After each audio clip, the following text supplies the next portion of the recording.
How much over asking?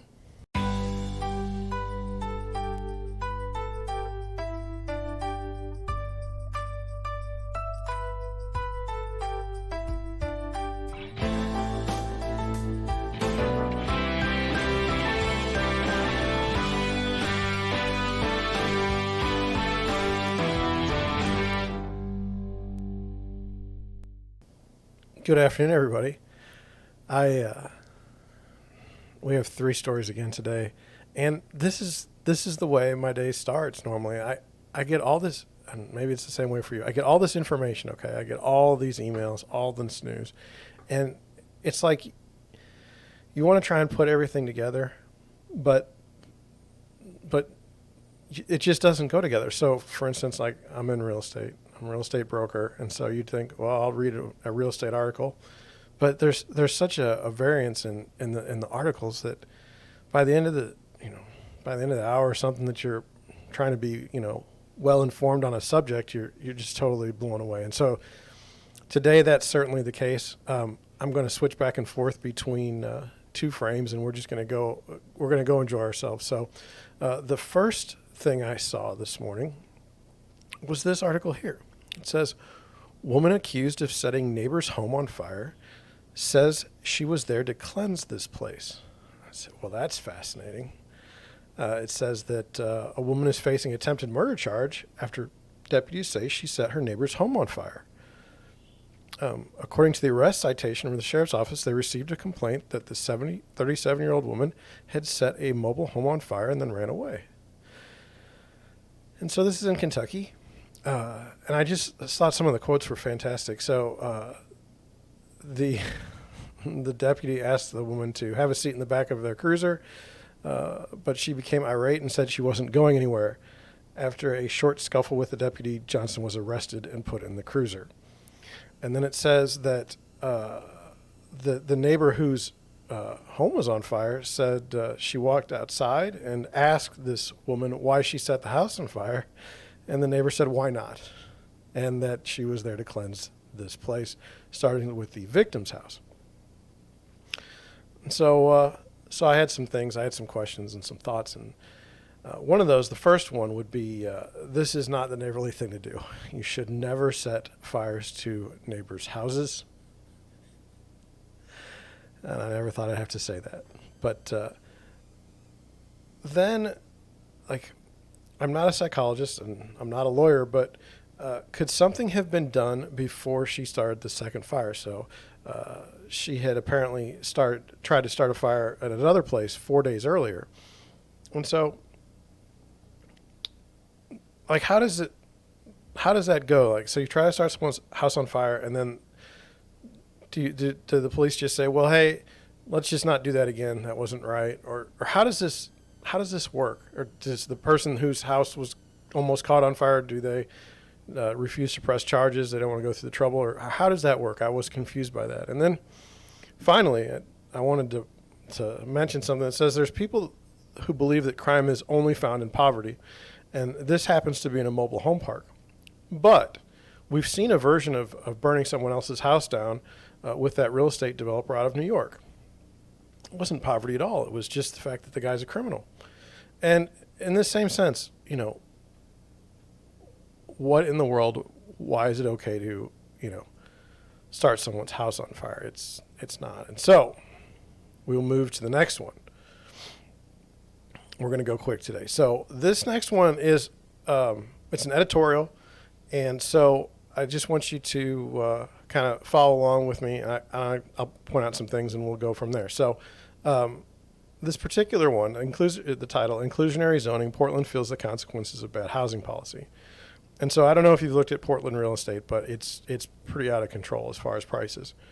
And the reason this author says is that way is it's due to mandatory inclusionary housing. And he talks about how he feels that this policy has actually caused more problems than it's done any help for anybody.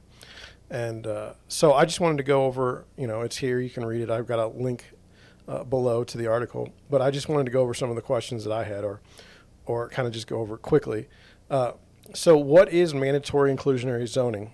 It is an increase in zoning density where fees are charged for every square foot of the project, which then goes to housing agencies to build subsidized housing. So the way I understand it is, let's say that in a certain area it's zoned commercial or zoned residential, and you can have a 50 unit apartment building.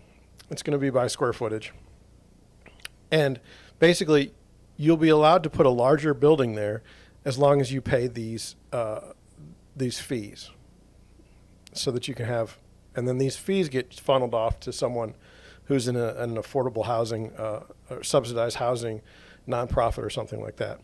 And so that's what it's supposed to be. And then we'll get through it. But some of the thoughts and questions that I had was, the author notes that the words get twisted. He notes that when a local politician says we need more affordable housing, they're really saying they need more housing subsidies. And I've noticed this as well. In this case, does anyone really not want affordable housing? And it's all in how it's sold. So, and anytime someone says we need more affordable housing, we need affordable housing, well, I don't think that anybody is against affordable housing, okay? With the definition being a house that you can actually purchase. It gets really, really far from that. When you go, and what the politician really means is they need more housing subsidies. You don't hear a lot of people say, we need more housing subsidies. You don't hear a rally behind that. So it is how it's sold. And that's gotten really, I think it's gotten really bad. I think there's even like a Keep America Safe Act. There's a lot of things that have been like Get Americans Working Act. There's all these, it's just ridiculous at this point. But anyway, number 2, the author notes that in 2016, housing permits fell from 5,094 housing units to 1,779 units in 2020. And he says that that's about a 65% drop. Now, coming out of 2007, 2008, not a lot was going on. But certainly by 2016, there was a demand for housing across the United States. Housing was very, very hot, okay, before the coronavirus. It was still hard to get, there were multiple offers, but whatever happened during coronavirus, it just threw gasoline on a fire, and it just accelerated everything. And so for the amount of units to go down in that stretch is very, very suspicious. The author's proposed solution, that's ending zoning and any housing rules that are not strictly about health and safety. What do you think about that? How would one quantify current rules that aren't about health and safety? Isn't that what every new rule has been couched in for the last 20 years? So whenever you hear someone says we need more regulations for this or we need more regulations for that, they don't say it's because they want it or they want power over someone else. They say it's about health. It's about safety. We're worried about someone's safety. So the author's solution saying we need to end zoning and any housing rules that aren't strictly about health and safety, I mean, I'm not quite sure you're going to get anywhere because of the fact that everything's couched in health and safety. And so, and I, it's a very zoning is very fascinating. If you look at the history of zoning, there's some bad things that come up. So,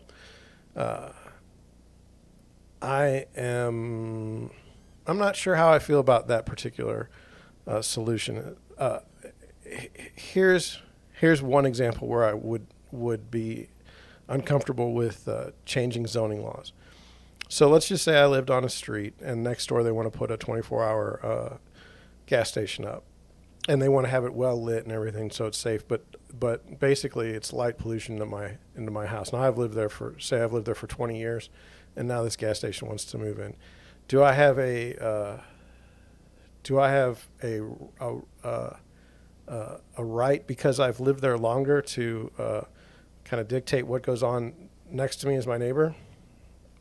Well, no, if you knew that was a commercial property beforehand and you bought the house. But if they changed the zoning on you, that's just a bad break for you. So I don't mind if this can be commercial. This can, I don't mind that they zone it that way. But what I do get upset with is when they change the zoning on somebody in a neighborhood, which we've seen before. That gets frustrating. And eliminating zoning altogether, I think would be wild. I just think it would be the wild, wild west.